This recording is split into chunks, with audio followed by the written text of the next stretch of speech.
Assalamualaikum warahmatullahi wabarakatuh. Halo semuanya, saya Lupita Syandiani dengan nomor induk mahasiswa 10222036. Pada video kali ini kita akan membahas mengenai Syahadatain. Di sini ada beberapa pembahasan yang akan kita bahas. Yang pertama mengenai Syahadatain kedudukan Islam dalam syarikat Islam. Yang pertama, rukun pertama dalam rukun Islam. Syahadatain merupakan dasar asas bangunan Islam. Amalan akan sia-sia di sisi Allah tanpa didasari oleh syahadat. Yang kedua, perwujudan al-wala dan al-bara. Kalimat la ilaha illallah terdiri dari dua pernyataan. Kalimat la ilaha selain menolak sembahan Allah, sekaligus penolakan pencabutan loyalitas terhadap tagut disebut al-bara.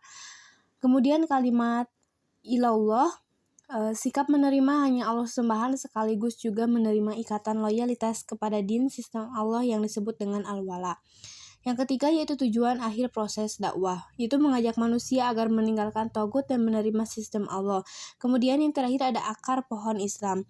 Allah memberikan perumpamaan kalimat thayyibah sebagai pohon yang baik sebagaimana dalam Quran surah Ibrahim ayat 24. Yang kedua mengenai syahadatain dalam proses kehidupan manusia. Syahadatain dalam kehidupan manusia adalah syariat yang sangat urgent karena dengan syariat ini manusia ditentukan nasibnya nanti di hari akhir. Syahadah berupa perjanjian antara ruh dan manusia dengan Allah Subhanahu wa taala telah dilakukan sejak di dalam ruh seperti dalam Quran surah Al-A'raf ayat 172.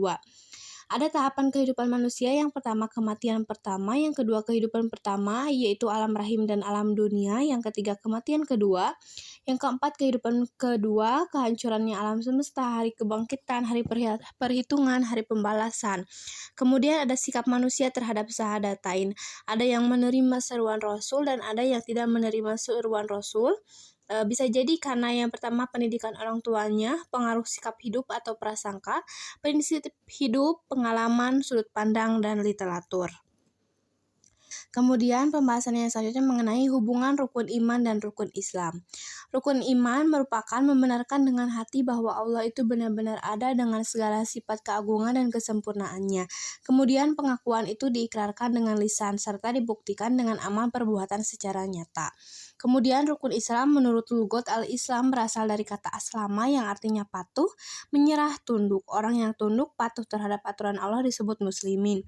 Rukun Islam ada 5, yang pertama syahadat, kedua sholat, ketiga zakat, keempat puasa, dan kelima munggah haji. Hubungan rukun Islam dan rukun iman serta ihsan oleh Abul Ala Maududi bagaikan sebatang pohon, iman sebagai akarnya, Islam sebagai batang, dahan, ranting, dan daun-daunnya. Kemudian ada fungsi syahadatain. Dalam risalah ini yaitu kegunaan atau pengaruh pelaksanaan syahadatain terhadap kehidupan seseorang atau individual maupun terhadap kehidupan masyarakat sosial. Di sini ada 3 fungsi. Yang pertama fungsi individual yaitu membebaskan dosa masa lalu, membebaskan dari segala bentuk penjajahan. Yang kedua ada fungsi sosial, ikatan sosial, transaksi sosial, dan interaksi sosial.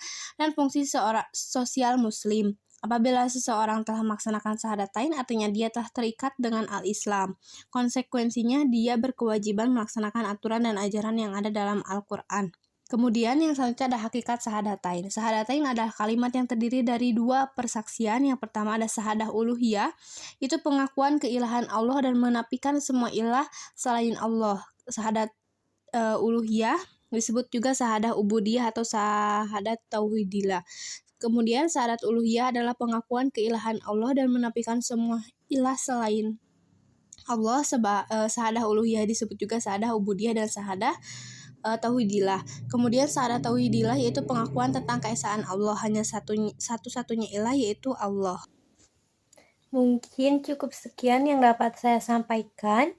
Kurang lebihnya mohon maaf. Terima kasih. Wassalamualaikum warahmatullahi wabarakatuh.